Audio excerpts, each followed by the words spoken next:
Okay,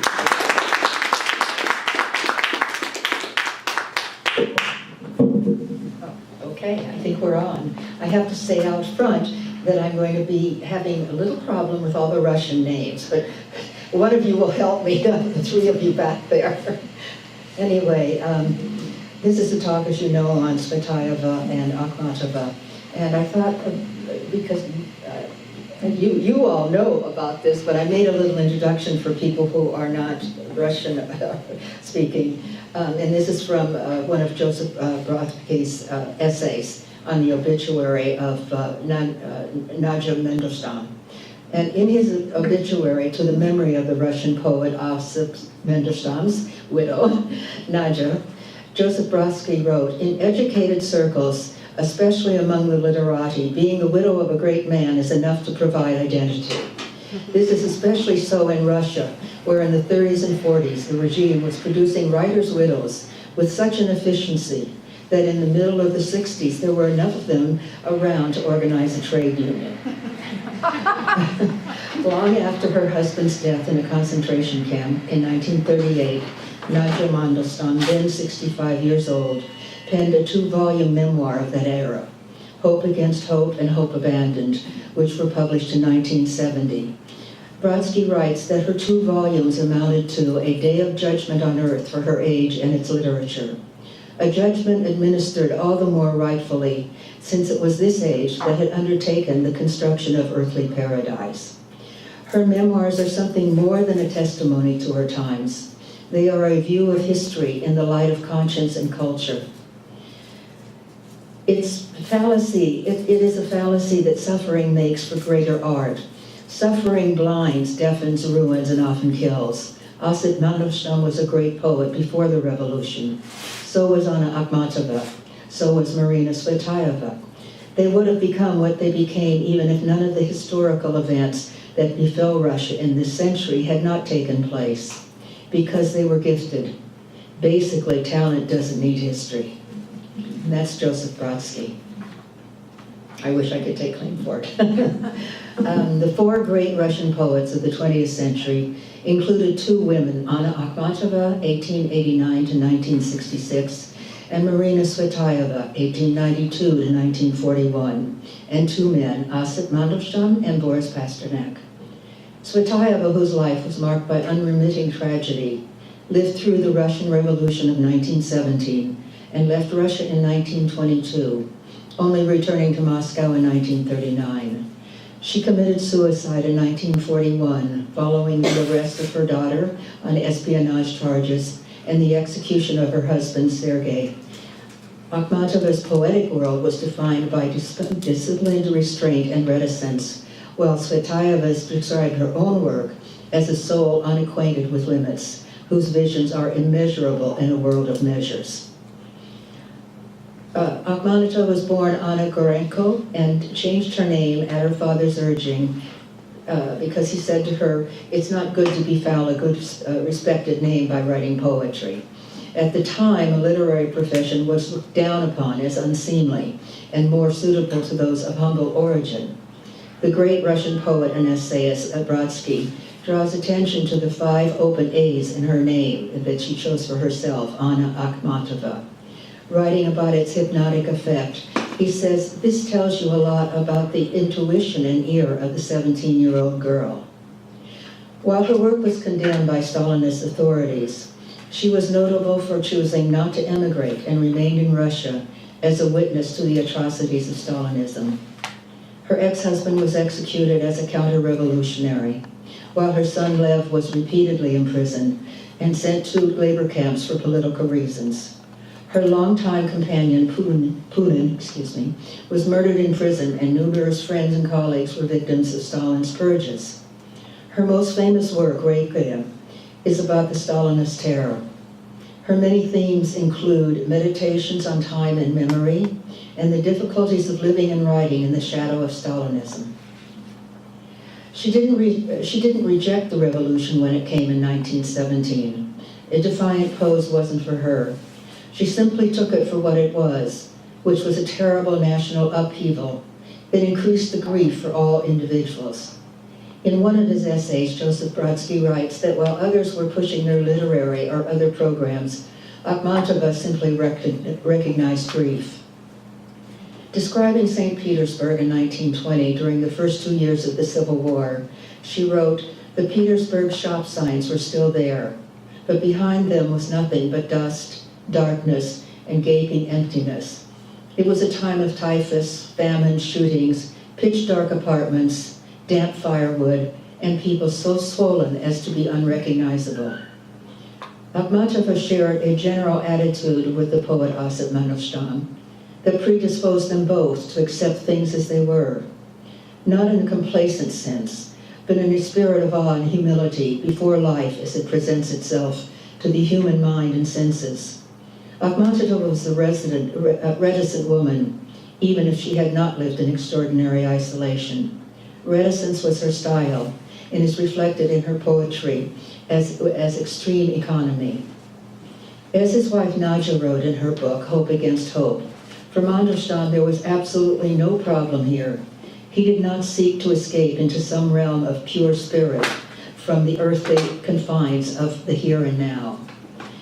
Mandelstam himself wrote that the aim of the Bolshevik Revolution was to put an end to history as it was. And that's one of his more interesting ideas. One cannot launch a new history, he said. The idea is altogether unthinkable. There would not be the continuity in tradition. Tradition cannot be contrived or learned. In its absence, one has, at best, not history but progress, the mechanical movement of a clock hand, not the sacred succession of interlocked events. In the mid-30s, he was arrested for his poem denouncing Stalin. Exiled, released, and rearrested in 1938. He died within the year in a concentration camp. From the beginning, Akhmatova was concerned with the necessity of giving a voice to a woman's point of view. This in a culture where women's voices, although beginning to be heard, were few and far between. Along with the rest of the female population, she lived through 2 world wars, the revolution, Stalin's great purges of the 30s. She suffered official contempt, censorship, and the loss by death or exile of her loved ones. The stark, searing poems from the time of the terror express all the despair and rage and anger of the Russian intellectuals of that era, epitomized by her famous Requiem, which she wrote between 1935 and 1940. It's dedicated to women drawn together outside the prison.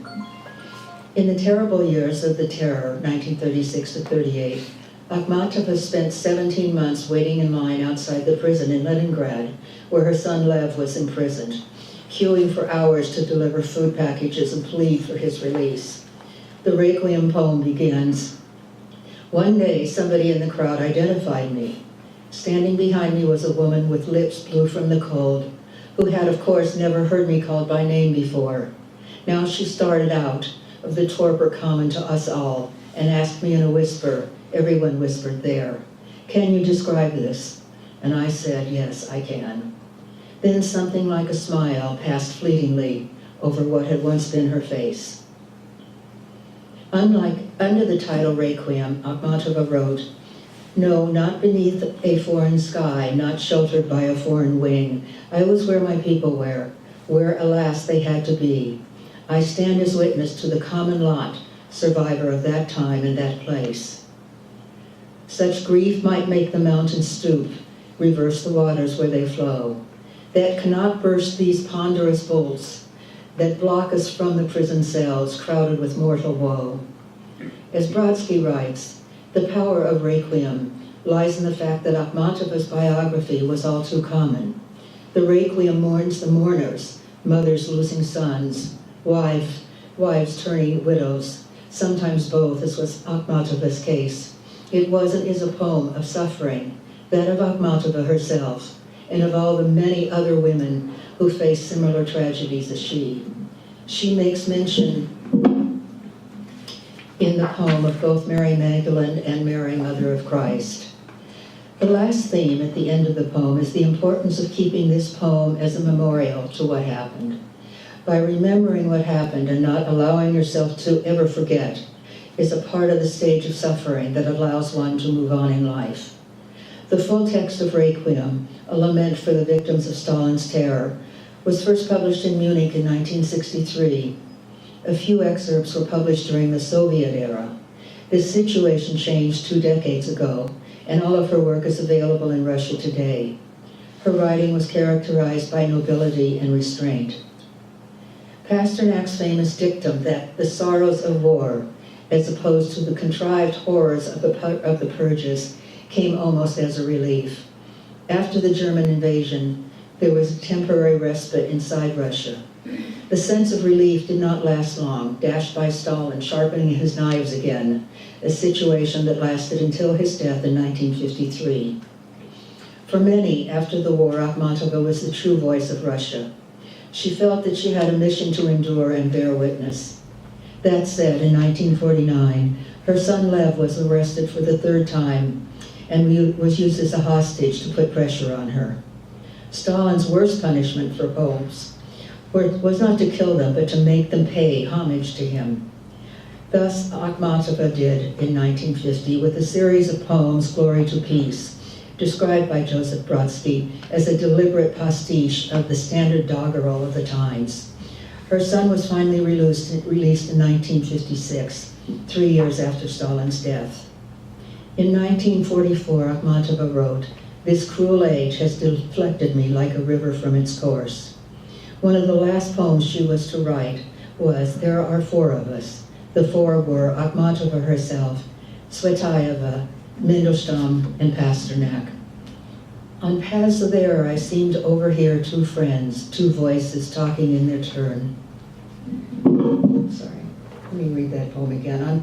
On paths of air, I seem to overhear 2 friends and 2 voices talking in their turn. Did I say 2?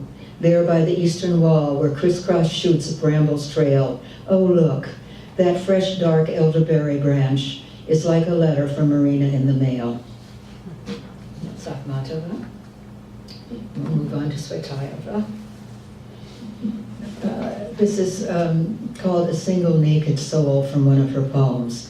In prose, and this is a quote of Susan Sontag, in prose, the poet is always mourning a lost Eden, asking memory to speak or sob, while a poet's prose is the autobiography of ardor.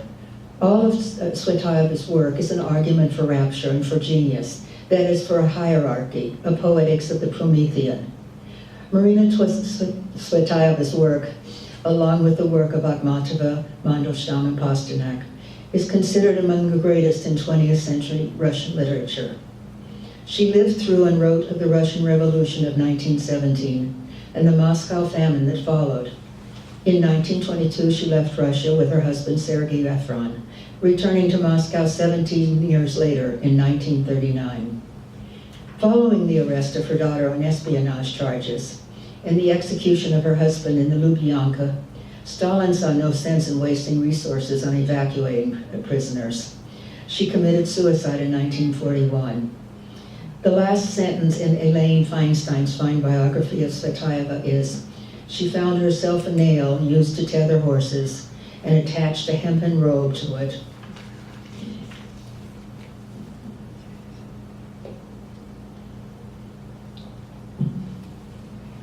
As Nadja Mandelstam wrote in Hope Abandoned, my impression of Tsvetaeva was that she was absolutely natural and fantastically self-willed. I have a vivid recollection of her cropped hair, loose slim gait, like a boy's, and speech remarkably like her verse. Her willfulness was not just a matter of temperament, but a way of life. She could never have reined herself in like Akhmatova did. Reading Tsvetaeva's verse and letters now, I realize that what she always needed was to experience every emotion to the utmost, seeing ecstasy not only in, but also in abandonment, loneliness, and disaster. For Tsvetaeva, the essential demand of poetry was to let the ear hear, the hand race, and when it doesn't race, to stop. She lacked Akhmatova's reticence, and the word control was not in her vocabulary. In 1916, she wrote a series of poems for Akhmatova, which she sent to Akhmatova, whom she greatly admired. And she writes, "Muse of Lament, you were the most beautiful of all muses, a crazy emanation of white night, and you have sent back a black snowstorm over all Russia. We are pierced with the arrows of your cries, so that we shy like horses at the muffled, many times uttered pledge. Ah, Anna Akhmatova, the name is a vast sigh and it falls into depths without name. The same earth as you, with the same sky over us. Whoever shares the pain of your deathly power will lie down immortal upon his deathbed. Further down she writes that Akhmatova is unique among us, as the moon is alone in the sky that has flown into my heart like a raven. It is said that Akhmatova carried the Tsvetaeva cycle of poems everywhere with her in her handbag, and it wasn't until 1940 until the two women finally met. It was their first and only meeting. Many years after Tsvetaeva's death in 1941, Akhmatova wrote of her as Marina the Martyr, and she was indeed a tragic figure. In an essay, Boundaries and Boundlessness in Akhmatova and Tsvetaeva, by a young woman named Kirsten Painter, a Russian woman whom I've never met, but she loaned me some of her things. She writes that Tsvetaeva described herself as a soul unacquainted with limits, while visions are immeasurable in a world of measures. Where Akhmatova's poetic world, by contrast, is a bounded, palpable space with which she contains powerful and unstated emotion. For example, in Akhmatova's Garden, the writer reduces the sun into a limited object, bounded by a window frame. She writes, the face of the sun, dim and pale, is merely a round window. Whereas Tsvetaeva's sun, by contrast, is not characterized by limits, but by her defiance thereof. In one sun strides through all cities. She takes possession of the sun passionately, merging with it. I'll take it in my hands, I won't let it turn. My hands, lips, and heart will burn. Tsvetaeva was 19 when she met her husband, Sergei Fefron, an 18-year-old cadet in the Officers' Academy. They fell in love and were married in 1912. That same year, her father's project, the Museum of Fine Arts, opened in Moscow. In 1937, the museum was renamed the Pushkin Museum of Fine Arts in honor of the 100th anniversary of the poet's death. In 1914, Tsvetaeva's husband volunteered for the front, and by 1917 he was an officer stationed in Moscow. A close witness to the Russian Revolution, Tsvetaeva totally rejected it. After the revolution, her husband joined the White Army, and Marina returned to Moscow, hoping to be reunited with him. She was trapped in Moscow for 5 more years, during which time there was a terrible famine. In an attempt to save both her daughters from starvation, she placed them in a state orphanage in 1919, where the younger of the two died of hunger. The family left Russia in 1922 and lived in increasing poverty in Berlin and Prague. She and her daughter, Aya, found rooms in a village outside of Prague. We are devoured, she wrote, by coal, gas, the milkman, the baker. The only meat we eat is horse meat. Her son, Gorgi, whom she called Muir, was born during this period. She adored him, but her adoration was not reciprocated, and when she died, in 1941, he did not attend her funeral. In 1925, the family settled in, In 1925, the family settled in Paris, where they would live for the next 14 years. From Paris, she wrote to a friend that in Paris, with rare personal exceptions, everyone hates me. They write all sorts of nasty things and leave me out in all sorts of nasty ways, and so on. To Pasternak, she wrote, they don't like poetry, and what am I apart from that poetry, but that from which it is made? I am an inhospitable hostess, a young woman in an old dress. At the time, she had only one dress and had to borrow a dress from a friend to give a reading. Homesick for Russia, her husband returned and developed Soviet sympathies, and he began working for the NKVD, which was the forerunner of the KGB. Her daughter Alia shared his views and turned against her mother. Both she and her father returned to the Soviet Union in the late 30s. Tsvetaeva followed, and upon returning to the USSR in 1939, discovered that her sister had been arrested and that all doors to herself were closed. Her husband Efron and daughter Alya were arrested for espionage. Efron was shot in 1941, and Alya served over 8 years in prison. Tsvetaeva committed suicide in 1941, as he said at the beginning, by hanging herself. As a lyrical poet, her passion and daring linguistic experimentation mark her as a striking chronicler of her times and the death of the human condition during those terrible years of Stalin. She defined her poetic self in terms of a war with boundaries. She saw the conditions of creation as a visitation analogous to dreaming, when suddenly obeying an unknown necessity, you set fire to the house or push your friend down the mountain. Given the context of the times, 30s in Russia, there was no place for her. She writes in Poem of the Mountain, "A shudder off my shoulders with this mountain. My soul rises, now let me sing of sorrow, which is my own mountain, a blackness which I will never block out again. Let me sing of sorrow from the top of the mountain." The intensity of her emotional needs carried over from her poetic work into futile attempts at feudship, prompting her to write to her friend, "All my life, my way of loving was to say goodbye. I am always ashamed to give more than the other person needs, that is, more than he can take." In 1940, Tsvetaeva writes that she does have friends, but they are powerless and complete strangers begin to pity me. This is the worst thing of all, because at the slightest kind word or inflection I dissolve into tears, like a rock under a waterfall. Moscow has no room for me. I went abroad in 1923, and my reader remained in Russia, where my poems no longer penetrate. And thus I am here, without readers, in Russia without books. It wasn't until the 60s, 1965, 20 years after her death, that a Soviet edition of her poems appeared. I'd like to end with this poem, it's just a part of the poem, written between 1933 and 1935, titled The Desk in memory of her. The Desk is a very long poem, but I'm just doing 4 stanzas. My desk, most loyal friend, thank you. You've been with me on every road I've taken, my scar and my projection. My loaded writing mule, your tough legs have endured the weight of all my dreams and burdens of piled up thoughts. Thank you for toughening me.